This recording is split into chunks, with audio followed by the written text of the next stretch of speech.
Good morning to all of you. आवाज आ रही है बेटा हमारी आपको? रिद्धि? आ रही है यस मैम। मैम।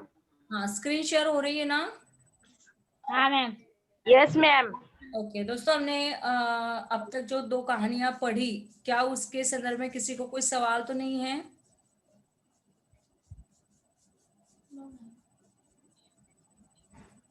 हमारा सवाल है आप सभी लोगों को, क्या दो दो कहानियां जो हमने पढ़ी उसके संदर्भ में आपको किसी को कोई सवाल है? No ma'am. ओके, चलिए। आज हमने बताया है जैसे कि लिंक तैयार की, उस लिंक के समय हमने आपको बताया कि एक कहानी लेकर आएंगे जो एक प्यार भरी यथार्थ दस्तावेज को प्रस्तुत करती उस कहानी को लेकर आना चाहते थे। लेकिन उसका पीडीएफ नहीं कर पाने के कारण आज हम कुछ अलग सी कहानी को आपके सामने प्रस्तुत करेंगे। देखिएगा दोस्तों कि जैसे नाम के ही साथ पता चल जाता है कि भीष्म साहनी के जो द्वारा लिखित जो कहानी है तस्वीर, तो तस्वीर में वास्तविक तौर पर एक स्त्री की वेदना को दिखाया गया है। और क्या है भीष्म साहनी के पहले व्यक्तित्व को जान लेते हैं। स्क्रीन शेयर हो चुकी है आपको। कथाकार के रूप में प्रेमचंद की परंपरा को आगे बढ़ाने वाले कथाकार भीष्म साहनी जी का जो जन्म है वह 1915 में हुआ और उनका निधन सन 2003 में दिल्ली में हुआ। उनकी शिक्षा लाहौर में हुई और मुंबई में वो अध्यापन उन्होंने कार्य किया और फिर दिल्ली में जाकर बसे और वहां वे जीवन परित रहे। बीच में अनुवाद कार्य भी उन्होंने किया और उसी सिलसिले में मास्को में भी रहे। विचारधारा से वे मार्क्सवादी थे और लंबे अरसे तक प्रगतिशील लेखक संघ के महासचिव रहे। उन्होंने नई कहानियां पत्रिका का संपादन किया तथा उपन्यास, कहानी, नाटक, संस्मरण, आत्मकथा आदि अनेक विधाओं में उन्होंने लिखा। उन्होंने कई फिल्मों का अभिनय भी किया। स्वभाव से बहुत ही सहज और सरल वह व्यक्ति थे जिसका प्रभाव उनकी रचनाओं पर परिलक्षित होता है। भीष्म साहनी का रचना संसार बहुत बड़ा है। झरोके, कड़िया, तमस, बसंती, नीलू, नीलिमा, नीलोफर आदि इनके प्रमुख उपन्यास हैं। तमस उपन्यास पर उन्हें साहित्य अकादमी पुरस्कार भी मिला है। दोस्तों, आपको सवाल ऐसा किया जा सकता है कि भीष्म साहनी जी को साहित्य अकादमी पुरस्कार किस कृति पर मिला, किस उपन्यास पर मिला, और स्वाभाविक से तौर पर उसका करेक्ट आंसर होता है तमस, और जिस पर टीवी सीरियल भी बना और जो अनेक तरीके से बहुत विवादास्पद भी रहा। भाग्य रेखा, पहला पाठ, भटकती राग, पटरिया, वाकचू आदि अनेक प्रमुख कहानी संग्रह उनके हैं। कबीरा खड़ा बाजार में, हानुश, माधवी इनके प्रसिद्ध नाटक हैं। तो आज का अतीत उनकी आत्मकथा है। भीष्म साहनी वामपंथी विचारधारा को मानने वाले अनुयायी रहे हैं और उनकी कहानियों में उनकी विचारधारा वैचारिकता के स्तर पर अभिव्यक्त न होकर संवेदना का अंग बनकर आती है। उसे विचार को कहानी में डालने का प्रयास करते हैं जो उनके अनुभव का अंग बन जाती है। दलित, शोषित वर्ग के प्रति उनकी गहरी सहानुभूति और वे अपनी रचनाओं में समाज के समानता के प्रति आग्रह व्यक्त करते हैं। वे कहानियों में समाज की विसंगतियों पर तीखा व्यंग करते हैं, साथ ही पारिवारिक जीवन की आत्मीय अनुभूतियों का भी कहानियों में व्यक्त करते हैं। वे मध्य वर्ग के कथाकार हैं और इसी कारण उनके कहानियों में मध्य वर्ग के पाखंड, दोहरापन, आराम परस्ती, कुंठाओं को अभिव्यक्ति मिलती है। वर्तमान समाज की विषमताओं, अंतर विरोधों को बड़ी सहजता से व्यक्त करते हैं। व्यंग और करुणा को एक साथ व्यक्त करने की कुशलता उनकी कहानियों में मिलती है। भीष्म साहनी हर कहानी में जीवन स्थितियों को नए ढंग से व्याख्यायित करते हैं। भीष्म साहनी की कई कहानियां सहज, संप्रेष और संवेद्य वाली हैं। भले ही शिल्पगत जटिलता, प्रतीकात्मकता, सूक्ष्मता नहीं, किंतु प्रेषणीयता और प्रभाव की दृष्टि से उनकी कहानियां बेजोड़ दिखाई देती है। सहज और व्यावहारिक भाषा में लिखी गई, रिकॉर्डिंग ऑन है ना? सहज और व्यावहारिक भाषा में लिखी उनकी कहानियां कभी रिपोर्टाज लगती हैं तो कभी रेखा चित्र पर अपनी सादगी में वो महान रचनाएं बन जाती हैं। उनकी कहानियां व्यक्तिवादी न होकर समाज परक है तथा हर प्रकार के पूर्वाग्रह से मुक्त और लोकपरोक है। देखिएगा दोस्तों, इस प्रकार हमने भीष्म साहनी जी के परिचय को देखा। वास्तविक तौर पर आपको भीष्म साहनी के व्यक्तित्व पर या उनके कृतित्व पर, उनको मिले हुए पुरस्कारों पर एक उत्तरीय प्रश्न मंजूषा पूछी जा सकती है। शायद ही आप लोगों को एक उत्तरीय प्रश्न मंजूषा दे चुके हैं ना, हम लोग दे दिए या नहीं दिए? निशिगंधा, नेहा, अपेक्षा? नहीं दी मैम। ओके। तो ठीक है, आज की तासिका में इस लेक्चर्स के बाद हम लोग उसका भी डिस्कशन करेंगे। हर कहानी पर लगभग 10-10 प्रश्न हम लोग बनाने का प्रयास करेंगे बेटा। जैसे 2 कहानियां हमारी लगभग हो चुकी है। कौन कौन सी 2 कहानियां हुई, क्या याद आ रहा है आपको? सदगति एंड जिनावर। हाँ जी, हाँ जी, कौन कौन सी हुई है? जानवर। जिनावर। ठीक है, तो हमारी सदगति कहानी और जिनावर कहानी, इन 2 कहानियों पर लगभग 10-10 क्वेश्चंस हम लोग बना चुके हैं, और जिन क्वेश्चंस को आपको गूगल फॉर्म्स के जरिए फिलअप करना है। आज वो भरवा देंगे तो आप लोगों के माध्यम से वो आ भी जाएगा। तो दोस्तों, हम लोग चर्चा कर रहे थे तस्वीर कहानी की, बिस्मत साहनी जी की।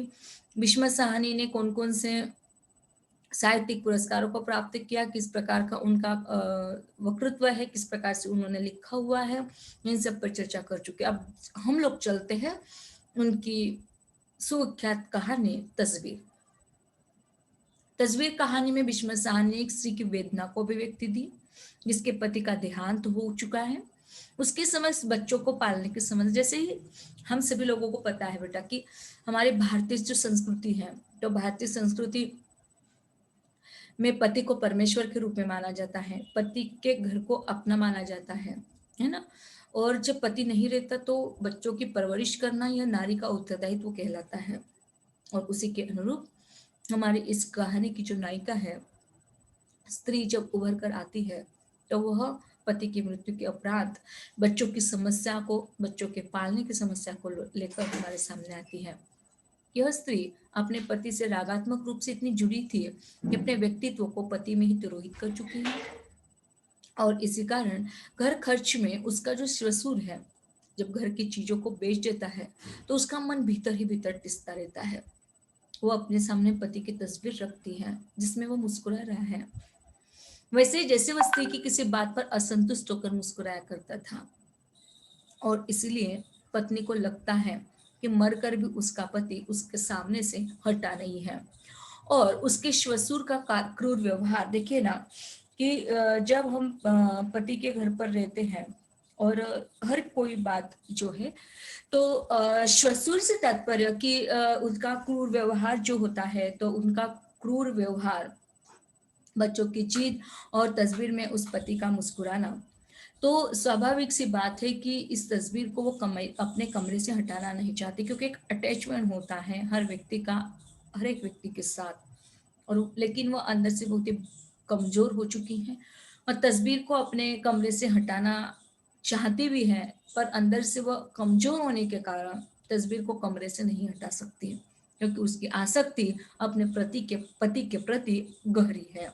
देखिएगा, आसक्ति से तात्पर्य हम आपको बता चुके हैं कि जैसे अटैचमेंट होता है ना, जैसे मम्मी नहीं रहती है तो मम्मी के प्रति हमारा अटैचमेंट हो जाता है, उसकी फोटो को हम, उसकी तस्वीर को सामने लगा कर रखते हैं, तो ऐसा है। ऐसे ही अपने पति की तस्वीर को हमेशा अपने सामने रखती है। घर की कई चीजों को उनका जो ससुर है वो बेच चुका है, लेकिन वह अपने ससुर के समक्ष अपने निर्णय की घोषणा वह कर देती है कि फर्नीचर बेचने से, जो पति ने उनका फर्नीचर उनके लिए लेकर आए थे, वह फर्नीचर बेचने के लिए तैयार नहीं है। और इस बिंदु पर उसे लगता है कि हो सकता है कि यह फर्नीचर उनकी पियर से आया हो सकता है कि उनके लाडले पति ने उनको गिफ्ट में दिया हो। और इन सभी को जानने के लिए आपको क्लास के अंत तक जुड़ना होगा। नारी की इस पीड़ा को बिस्मत साहनी ने बहुत कुशलता से प्रस्तुत किया। कहानी प्रथम पुरुष में है, बीच बीच में लेखक ने पूर्वाभास शैली का प्रयोग भी यहाँ पर किया हुआ है। चलिए दोस्तों, कहानी को शुरू करने से पूर्व हम केवल देख ले फ्लैशबैक में कि यह जो कहानी है ये हमें क्या बताना चाहती है। वास्तविक तौर पर यदि देखा जाए तो बिस्मत साहनी की यह जो कहानी है, यह कहानी बच्चे, पति और उसका जो ससुर है, उन तीनों के बीच में चलती है, इन तीनों के इर्द गिर्द घूमती है। वास्तविक तौर पर इस कहानी का कोई नायक नहीं, कोई नायिका नहीं, तस्वीर इसके मध्य मार्ग के रूप में अपनाया हुआ है। देखिएगा कि किसी न किसी को मेडिएटर बनाना पड़ता है, जैसे नायक हो, कोई नायिका हो। यहाँ पर न नायक न नायिका, बल्कि एक तस्वीर को उन्होंने मेडिएटर के माध्यम से रखा हुआ है, और उसी तस्वीर के जरिए उस कहानी का निर्माण करने के पीछे बिस्मत साहनी जी अपना हाथ चला पाए। ख्याति प्राप्त हो गया।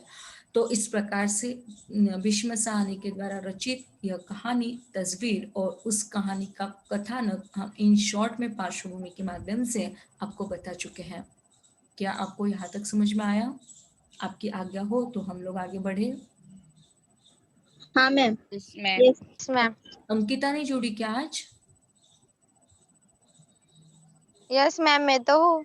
Okay, very good. नहीं, आप हमारे स्क्रीन पर नहीं दिखाई दे रहे हो ना, इसलिए। चलिए, अब हम लोग चलते हैं, हमारी कहानी को स्टार्ट करते हैं। उसके मरने के 13 दिन बाद घर बाहर, देखिएगा ये दिखाई तो दिया जा रहा है ना बेटा स्क्रीन पर आपको? मैम। ओके। उसके यस मैम, दिखाई दे रहा है। हाँ, उसके मरने के 13 दिन बाद घर बाहर सब सुनसान हो गए। उसके मरने के मतलब किसके? नारी के पति के मरने के बाद। Very good, very good. एकाध संबंधी कभी आ जाता तो आ जाता। आप देखिएगा 13 दिन के बाद में घर के बाहर में, आपको पता होगा कि जैसे हमारी भारतीय संस्कृति है 13 भी करते हैं, 16 भी करते हैं और 40 भी की जाती है ना। मतलब 13 दिन के पश्चात, 11 दिन के पश्चात, 13 दिन के पश्चात, 16 दिन के पश्चात और 40 दिन के पश्चात तक वो जो मृत्यु की प्रणीति होती है, प्रविधि होती है ना, उसे क्लियर किया जाता है। तो उसके मरने के बाद घर बाहर सब सुनसान हो गया है और एकांत संबंधी कभी आ भी जाता है मिलने के लिए। मैं सुबह से शाम तक अपने ससुर के पीछे पीछे घिसटने लगे। अब देखिएगा कि जब हमने इसके पहले ही आपको अभी अभी जस्ट बताया कि पूर्वात्मक शैली को यहाँ पर बताया गया है और साथ ही में ये जो हमारी कहानी है, तो इस कहानी के माध्यम से प्रथम पुरुष में बताया जाता है, जैसे मैं, है ना, मैं से तात्पर्य प्रथम पुरुष। और लेखक ने पूर्वाभास शैली, मतलब पहले कैसे हुआ करता था, तो उसके बारे में भी बताने का प्रयास किया। तो मैं सुबह से शाम तक अपने ससुर के पीछे पीछे घिसटने लगी, कभी किसी वकील के दफ्तर में, कभी बीमा कंपनी के दफ्तर में। अब देख, जैसे पति नहीं रहता है तो हमें डिपेंड रहना पड़ता है अपने ससुराल पर पूरी तरीके से, देवर पर, या हो सकता है कि बड़ा बेटा हो तो बेटे पर। तो अभी इस समय में तो उस नारी का पति की मृत्यु हो चुकी है और पति की मृत्यु के पश्चात वह अपने ससुर के आगे पीछे घूमती है, कहीं पर भी घिसटने लगती है, जैसे वकील के दफ्तर में, बीमा कंपनी के दफ्तर में, इस प्रकार से वह घसीटती चली जाती है। सॉरी। उसके बनने के बाद मैं और भी त्रस्त उठी थी, निराश्रय और त्रस्त। देखिए ना, पति पर ही डिपेंड रहने वाली नारियां पति की मृत्यु के पश्चात त्रस्त हो जाती, निराश्रय हो जाती, क्योंकि उसे आश्रय नहीं रहता है। छोटे से कद का मेरा ससुर, दुबला पतला, घुटनों तक लंबा कोट पहने और सिर पर बड़ा सा पगड़ रखे आगे आगे चल रहा होता, बगल में कागजों की फाइल दबाए और मैं पीछे पीछे घिसटती जाती। यहाँ पर उनके ससुर का भी चित्रण किया गया है कि उनके जो ससुर है वो कैसे रहते हैं। जैसे कि उनका छोटा कद है, दुबले पतले हैं, घुटनों तक वो लंबा कोट पहनते हैं, सिर पर बड़ा सा पगड़ी, मतलब पगड़ी जो है ना उसकी बड़ी सी पगड़ी रहती है, वो आगे आगे चलते हैं, उनकी बगल में कागजों की फाइल है, उनको पीछे, और उनके पीछे पीछे वो घसीटती हुई चली जाती है। मुझे नहीं मालूम था कि मेरे दोनों बच्चे कहाँ पर हैं, उनकी कोई सूद लेता भी है या नहीं। अब जब दोनों कार्य विधियों को उसे करना है, घर को भी संभालना है, परिवार की जिम्मेदारी को भी ढोना है, बच्चों को भी देखना है, और बाहर के कामों में भी, जैसे वकील के दफ्तर में जाना है या बीमा कंपनी के दफ्तर में जाना है, तो ये जाने से पूर्व उसे अपने फैमिली के बारे में भी जरूर सोचना पड़ता है। अब उसे पता ही नहीं था कि मेरे दोनों बच्चे कहाँ पर हैं, उनकी कोई सूद लेता भी या नहीं, क्योंकि ससुर तो बड़ी रुखाई से बोलता था, दिन में 2 बार तो बड़ी कड़वी बातें भी सुना देता था। उसे विश्वास था कि मैं ही उसके बेटे की मौत का कारण बनी हूँ।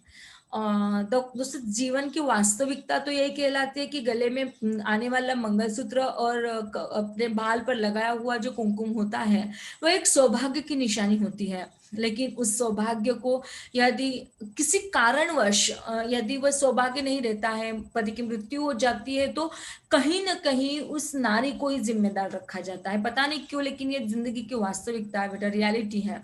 उस रियलिटी को न आप लोग तोड़ सकते हो, न हम लोग उसके साथ कुछ अन्याय कर सकते हैं। मतलब ये तो है, वास्तविक तौर पर देखा जाए तो पति की गलती होती है या पत्नी की गलती होती है, ये डिपेंड करता है उनकी सेंसिटिविटी पर, डिपेंड करता है उनकी परिस्थितियों पर। लेकिन अधिकतर मामलों में हम लोग देख चुके हैं, समाज का जैसे अवलोकन करते हैं तो पति की मृत्यु के पश्चात पत्नी को ही कारण मात्र माना जाता है, मौत का रीजन केवल तुम हो ऐसा माना जाता है। आज इस कहानी के दरमियान हमें ऐसा ही मिलता है कि जैसे बेटे की मौत का एक कारण मुख्य तौर पर वही नायिका है। वह कभी घर का सामान बेचने की बात करता, कभी कहता कि वह हमारे छोटे से मकान को किराए पर चढ़ा देगा और मुझे और मेरे बच्चों को अपने घर पर ले जाएगा। कभी मेरे माँ बाप को अपाहिज कहता, एक बूढ़ी बहरी माँ गठिया की मारी जो शोक बनाने आई और खाट पर पड़ी रही, और इस पर भाई न बहन, से कोई भी नहीं है, न भाई है न बहन है, उसे भी उसका पूरा उत्तरदायित्व करना है। अब एक ही माँ है, वो भी बहरी है कान से। अच्छा है कि कान से बहरी है, मतलब वो सुन नहीं सकती है। नहीं तो जब अपनी बेटी को इस प्रकार के ताने यदि कोई ससुर मारता है तो वो बेचारी जिंदे रहती मर जाती है। इस प्रकार का उत्तरदायित्व और इस प्रकार की पारिवारिक धरोहर को ले चलने वाली हमारी ये कहानी, और इस कहानी को हम आगे ले जाना चाहते हैं। बेटा, क्या आपको यहाँ तक समझ में आया? आपकी आज्ञा हो तो हम आगे बढ़े, अदरवाइज फिर से रिवाइज कॉल के रूप में हम इस परिच्छेद को पुनः लें, जैसे आपकी आज्ञा।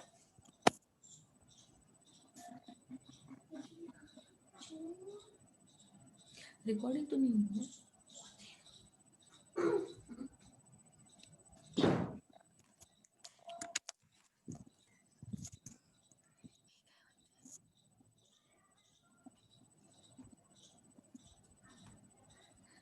आप लोगों में से किसी की भी आवाज नहीं आ रही है, इसका मतलब क्या लें हम? आप लोगों में से किसी की भी आवाज नहीं आ रही है, इसका मतलब क्या लें हम? क्या आपको यहाँ तक समझ में आया? जी मैम। इतने जी मैम। जी मैम। आपकी आज्ञा हो तो हम लोग आगे बढ़े। Yes ma'am. हाँ। ओके, मैं अब देखिएगा वो क्या कहता है ना, ससुर है। अब ससुरी की जो चाल होती है ना, ससुरी की जो जुबान होती है वो कैसी होती है। मैं इस बुढ़ी उम्र में कोई काम धंधा नहीं कर सकता। देखिए कितनी कड़वी और कितनी तीखी बात है, दिल को ठेस पहुंचाने वाली बात करना चाहता है। मैं इस बुढ़ी उम्र में कोई धंधा नहीं कर सकता कि तुम्हें और तुम्हारे बच्चों को मैं खिलाऊं, बोलता रहता। और मैं सिर झुकाए कांपती हुई उसके बारे में सुनती रहती है। वो जो कुछ कहता मैं मन ही मन उसका वाक्य दोहरा देती है। वो बड़बड़ा करता, तुम्हारे घर में न भाई है न बाप, तुम्हारे घर में न भाई है न बाप, सारा बोझ बुढ़ापे में मुझे उठाना पड़ रहा है। तो मैं मन ही मन दोहरा देती, न भाई है न बाप, सारा बोझ बुढ़ापे में इन्हें सहना पड़ रहा है। औरत है ना। अब देखिए कि कई नारियों को कई नारियों की डिफरेंस होती है कि वह तुरंत जवाब दे देती है ना। कई नारियां ऐसी होती है कि वो बात नहीं करना चाहती, चुपचाप सहती जाती है। कई नारियां ऐसी होती है कि मन ही मन में उसी वाक्य को दोहरा देती है। और वह अपने बेटे को याद करके मुझे पूछता, अब जब बुढ़ापा चल रहा है उसका, तो क्या ताने दे रहा है अपनी बहू को कि मैं इस बूढ़ी उम्र में कोई धंधा नहीं कर सकता कि तुम्हें और तुम्हारे बच्चों को मैं खिला पाऊं। बोलता रहता, और जब वो बोलता तो सिर झुकाए चुपचाप सहती जाती, उसकी बातों को सुनती रहती, और जो कुछ भी आए उसके मन में तो वाक्य को दोहरा देती। वो बड़बड़ कर रहता, तुम्हारे घर में न कोई भाई है न बाप, और सारा बोझ बुढ़ापे में मेरे सिर पर डाल दिया। तो मैं मन ही मन में कहती कि न भाई है न बाप और सारा बोझ इन्हें सहना पड़ता है। तो वो अपने बेटे को याद करके मुझे कोसता, तुम पढ़ लिख कर भी बेवकूफ हो, तुम कुछ करना धरना जानती होती तो वो इस वक्त जीता होता। और मैं गुबन की आवाज की तरह उसके शब्द दोहरा देती है, मैं कुछ करना धरना जानती तो इस वक्त वो जीता होता। रिपीट कर रही है उस वाक्य को। देखिएगा कि जैसे ही किसी शब्द को हम रिपीट करते हैं, जैसे टेप रिकॉर्डर होता है, याद आ रहा होगा आपको कि टेप रिकॉर्ड में हम क्या, जैसे हमारा लेक्चर, जैसे अपना लेक्चर अभी हम लोग बात कर रहे हैं, सभी लोग, निशिगंधा जुड़ी, नेहा जुड़ी, रिद्धिका जुड़ी, न जाने कितने बच्चे जुड़े हुए हैं। हम क्या कर रहे हैं, अभी बात कर रहे हैं एक दूसरे के साथ, हमारी और आपकी बातचीत भी हो रही है, बीच बीच में हम लोग डिस्कशन भी करते जाते हैं। तो बाद में होता है कि जैसे यूट्यूब पर डलवा दिए, अपलोड करवा दिए, गूगल क्लासरूम में डलवा दिए और फिर से आप लोग उसे देख पाए, मतलब क्या हुआ, रिकॉर्ड हो गया, है ना। ठीक उसी तरह से ये क्या कर रही है, उन्हीं शब्दों को रिपीट कर रही है। जैसे उनका ससुर कुछ कहता है तो उन्हीं शब्दों को दोहरा देती है। मैं कुछ करना धरना जानती तो इस वक्त वो जीता रहता, इस वक्त वो जीता रहता, मतलब कौन जीता रहता, तो पति उसका जीवित रहता। अब मेरा मन जड़ हो चुका था, सब बातें सुनते, पर उनका मुझ पर केवल एक ही असर होता, मुझ पर पहले से अधिक भय छा जाता। स्वाभाविक बात है बेटा, अत्यंत स्वाभाविक बात है। जब तक गले में मंगलसूत्र होता है, माथे पे सिंदूर लग जाता है, तब तक हम अपने आप को प्रोटेक्ट रखते हैं, तब तक डर में भय नहीं होता। लेकिन जब सिंदूर मिट जाता है, जब गले का मंगलसूत्र हट जाता है, तो अनायास तौर पर मन में डर छाता है कि कहीं कोई कहीं से आ न जाए, कहीं कोई कुछ हमें कह न दे। और ऐसा ही होता है हमारी इस नायिका के साथ भी। कहीं न कहीं उसका ससुर उसे हमेशा डांट फटकारता है, ताने देता है, और ऐसी ताने हमेशा वो हमारी जो कहानी की नायिका है, नाम नहीं दिया है अंत तक, वो सुनती जाती है और उसके मन पर एक भय सा छा जाता है। जब वो शाम को घर लौटती तो बेटा और बेटी सहमे हुए कभी दहलीज पर आंखें फाड़ फाड़ कर मेरी ओर देखते नजर आते, कभी एक दूसरे से लिपट कर सो रहे होते और बहरी माँ घुटने पकड़े खाट पर बैठी होते। कितना दारुणिक और कारुणिक शुरुआत हमारी कहानी की होती है दोस्तों।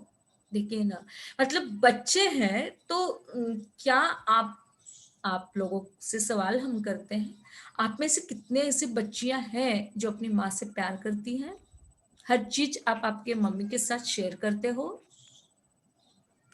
मैं करते हुए नहीं करते मैं हुए? करती हूँ मैम शेयर। Very good. करती हूँ मैम, मैं भी। मैं भी मैम। बहुत अच्छी बात है कि सब लोग अपनी अपनी बातों को मैं भी करती हूँ। अपनी माँ के साथ शेयर करते चले जाते हैं। आपकी माँ ही आपके सच्चे दोस्त है। लेकिन जब सच्चा दोस्त से दिन भर बाहर रहता है और शाम को आते ही वो देखती है,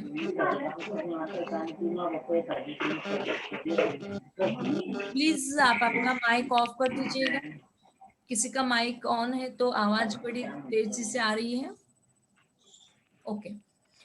तो जब भी वो आती है बाहर से तो वो क्या देखती है कि उसके बेटा और बेटी जो दहलीज पर आके फाड़ फाड़ कर नजर करके देखते हैं ना, मतलब जैसे यदि आपकी मम्मी घर से बाहर चले जाते, मार्केट में भी जाती है ना, तो हम कितनी बार गेट तक चले जाते कि कब आएगी कब आएगी, और जैसे डोर बेल बजते तो पता चल जाता कि नहीं हमारी मम्मी आई है, दौड़े दौड़े बाहर चले जाते हैं ना। तो उनकी मम्मी भी घर से बाहर चली गई है तो बेचारे आके फाड़ फाड़ कर दहलीज पर चले जाते हैं और हमारी ओर देखते हैं। कभी दोनों भाई बहन एक दूसरे से लिपट कर सोए जाते हैं और उनकी जो बहरी माँ है घुटने पर पकड़े पाव पर और वो खाट पर बैठी होती है। मेरी अवचेतन में नई नई बातें अंकित होने लगे। मकान की किराए, बिकाऊ कुर्सियां, मेज। शायद किसी का माइक अभी भी ऑन है। हम आपसे गुजारिश करते बेटा कि आप आपके माइक को ऑफ कर दीजिएगा। ओके। मेज, पुराना रेफ्रिजरेटर, बीमा के 7,000 रुपए, तेज रोशनी वाले बिजली के बल्ब के स्थान पर मध्यम रोशनी के बल्ब, किसी बालक के उतरे हुए कपड़े जो जाने कौन कौन बातों के लिए, बच्चों के लिए दे दिया गया था। मतलब देखिए कि जिस प्रकार से परिवार की हालत होती है ना, उस परिवार की हालत को जब समाज देखता है, परखता है, जांच पड़ताल करता है, तो कहीं ना कहीं उस गरीबी को दूर करने के लिए एक सहानुभूतिपूर्व ही क्यों न हो, छोटे बच्चों के कपड़े उनको छोड़ दिए जाते हैं जो पुराने कपड़े हैं। तो ऐसे पुराने कपड़े हमारी कहानी की जो नायिका है उनके दोनों बच्चों के लिए कोई देकर चला गया था। यहाँ तक क्लियर हुआ? Do you understand? Yes ma'am. Yes ma'am. उसकी आंखें बंद करने की देर थी और सारा दृश्य बदल गया था। मुझे लगा जैसे घर के किवाड़ और खिड़कियां सब टूट गए हैं। हूं करता अंदर घर में चक्कर लगाने लगा है। मुझे लगता जैसे मेरी आंखों के सामने कोई नाटक खेला जा रहा है। एक दृश्य वह था जब वो जीता था, दूसरा दृश्य जब वो मर चुका था। दोनों दृश्य को वो याद करती है। बताया ना आपको कि एक है कि एक प्रथमा शैली में प्रथम पुरुष में बात करता है कि मैं क्या हूँ, मुझे क्या करना है, मैं क्या कर रही हूँ। और सेकेंडली कि जब वो याद कर रही है अपने पति को, और वो याद करती है कि जैसे आंखों के सामने कोई नाटक कोई खेल रहा है, एक दृश्य वह था जब वो जीता था और दूसरा दृश्य आज यह है कि जब वो मर चुका है।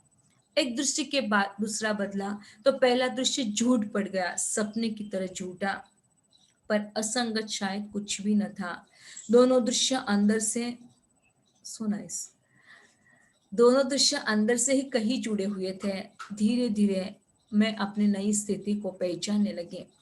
मेरी जिंदगी की बागडोर जो पहले मेरे पति के हाथ में थी, अब मेरे ससुर के हाथ में आ गई थी। दोस्तों, जिंदगी की वास्तविकता को देखिए, जानिए, पहचानिए, समझिए। और शायद इसीलिए आपका एडमिशन हुआ है और इसीलिए आप सभी लोग बहुत अच्छे से विदुषी हो रही हो, पढ़ लिख कर आगे बढ़ना चाहती हो।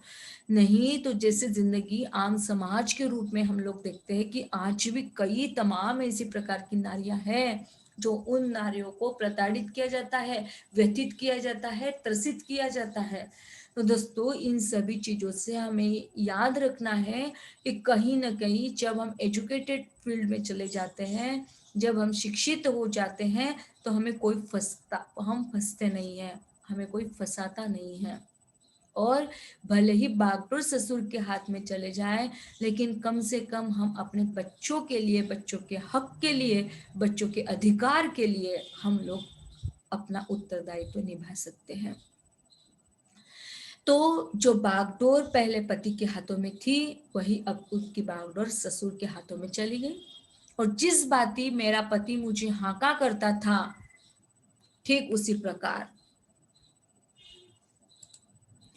अब मेरा ससुर मुझे हाँकने लगा था। जिस भांति उसके जीते जी मैं उसका मुंह ताका करती थी, उसके चले जाने के पश्चात अपने ससुर का मुंह ताकने लगी। अपने बाप की तरह वो भी कड़वा बोला करता था।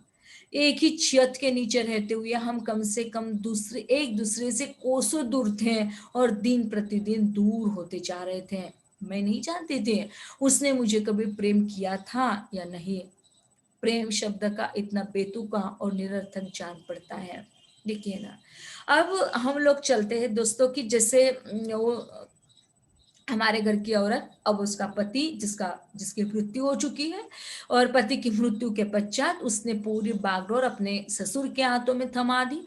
और जैसे उसका पति उस पर अपना सब हुक्म चलाया करता था, सारी बातों को हाँकता था कि ये करना है, वो करना है, और वो किया करती थी, अब पति की जगह ससुर ने ले ली है। और साथ ही में वो जैसे उनका जो पिता है वो कड़वे बोल बोलता था, ठीक उसी तरह उनका जो ससुर है वो भी अपने पिता की तरह ही कड़वे बोल बोलता है। और एक ही परिवार में रहने के बावजूद भी दिल से वो एक दूसरे के प्रति कब से दूर होते चले गए। और उनका पति, जिसने कभी उनसे प्रेम किया ही नहीं था, प्रेम शब्द इतना बेतुका और निरर्थक जान पड़ता।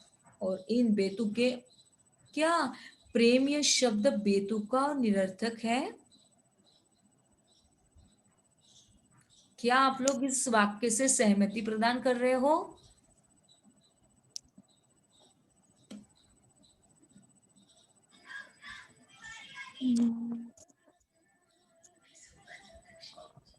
मैम रिपीट कीजिए।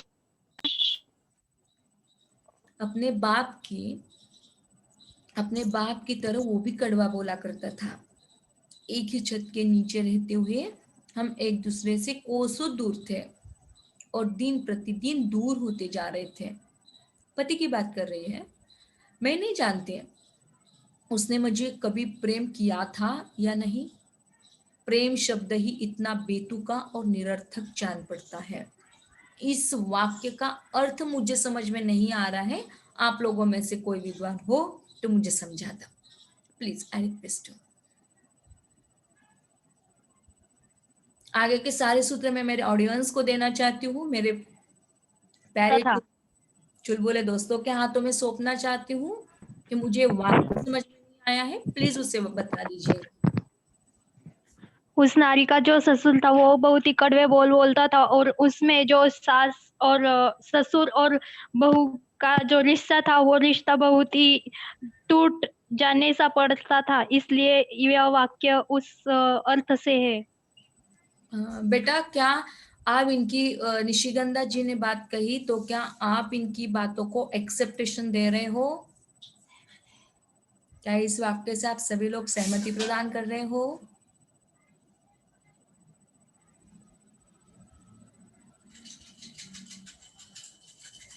बोलते जाइए, चुप्पी मत साधी है। कुछ अलग सा काम कर रहे हो क्या आप लोग? नहीं मैम। हाँ तो बोलिए ना। देखिए ये चर्चा चल रही है नारी की, और आप भी नारी हो, हम भी नारी है, और नारी होने के नाते भले ही आज आपके गले में मंगलसूत्र नहीं है, आपके बाल पर सिंदूर का भार नहीं है, फिर भी परिवार में हम लोग रहते हैं, परिवेश में हम लोग रहते हैं, समाज में हम लोग रहते हैं। तो क्या आपको लगता है ऐसा कि जब पिता के पश्चात पति की बातें भी कड़वी बोली जाती हैं? एक ही छत के नीचे रहते पति पत्नी, लेकिन एक छत के नीचे रहते हुए दिल से कोसों दूर चले जाते हैं, और जानते भी नहीं है वह दोनों एक दूसरे कि कभी उन्होंने प्यार भी किया होगा या नहीं।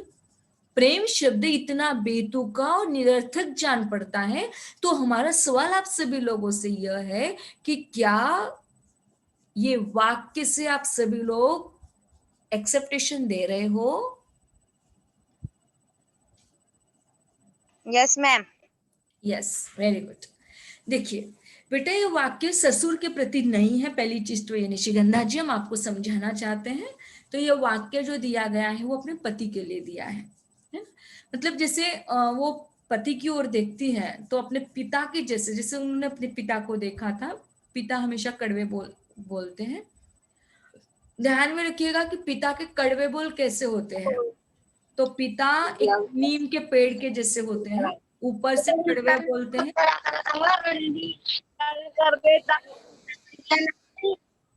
हाँ जी, प्लीज रिक्वेस्ट यू, किसी का माइक्रोफोन ऑन है, आप प्लीज बात बंद कर दीजिएगा।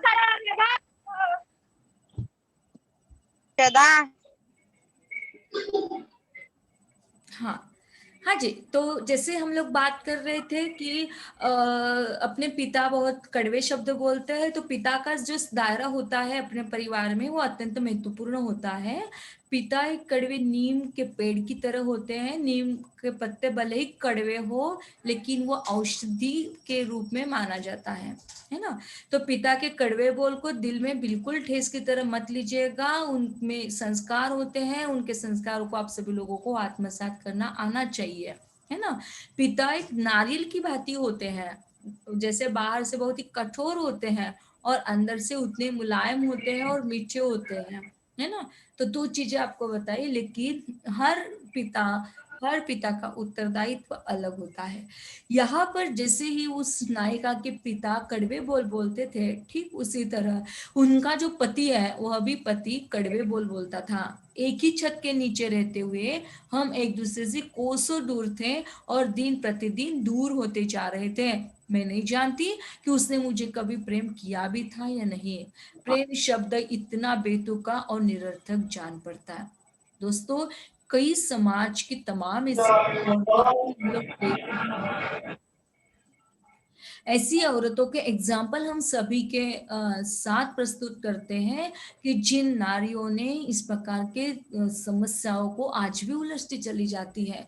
कई नारियों को जीवित रूप में जलाया जाता है, कई नारियों को अपने उत्तराधिकार के रूप में कोसा जाता है, और उन नारियों को हर प्रकार से प्रताड़ित किया जाता है। जब उसी के कोख से जन्मा हुआ बच्चा होता है, उस कोख से जन्मे हुए बच्चे को हाथ तक नहीं लगाए दी जाता। इतनी क्रूरता के साथ उनके सास ससुर उन लड़कियों के साथ पेश आते हैं।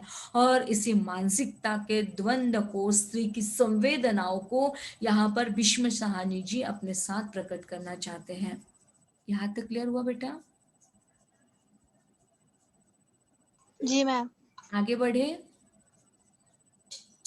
हाँ मैम। Very good. ब्याह के बाद अब देखिएगा, Yes, अब ma'am. हम लोग यहाँ पर रहेंगे, अब लोग हम चले जाएंगे उस नारी के घर पर कि कैसे जिंदगी बीतती है शादी होने के बाद। ब्याह के बाद गृहस्थी की चक्की चलने लगे, जैसे शादी हो गई तो गृहस्थी की चक्की चलने लगी थी और मैं उसमें धीरे धीरे पिसने लगी थी। मैं का मतलब मैं हूं क्या वहां पर? हम धीरे धीरे पिसने लगे थे क्या? कौन है? इस कहानी की जो मूल नायिका है, तो इस कहानी की मूल नायिका, जैसे उसकी शादी हुई तो शादी के पश्चात गृहस्थी की चक्की वो चलाने लगी और मैं उसमें धीरे धीरे पिसने लगी। वो कभी काम खुद किया करता था, वह से तात्पर्य कौन? उसका पति खुद काम कर खुद भी काम किया करता था। सच पूछो तो ये 2 बच्चे भी हैं जो घर में आए, मुझसे बिना पूछे ही आए थे। कितनी बड़ी बात। ये जो बच्चे आए हुए हैं ना, तो ये बच्चे भी बिना पूछे हैं, बिना उसकी परमिशन से वो बच्चों का जन्म हुआ है। वह घर में ज्यादातर तक निचला बैठ ही नहीं सकता था। काम पर से लौटता तो थोड़ी देर बाद थैला उठाकर बाहर निकल जाता। मतलब अपने पति की खासियत से वो हमें परिचित कराना चाहती है।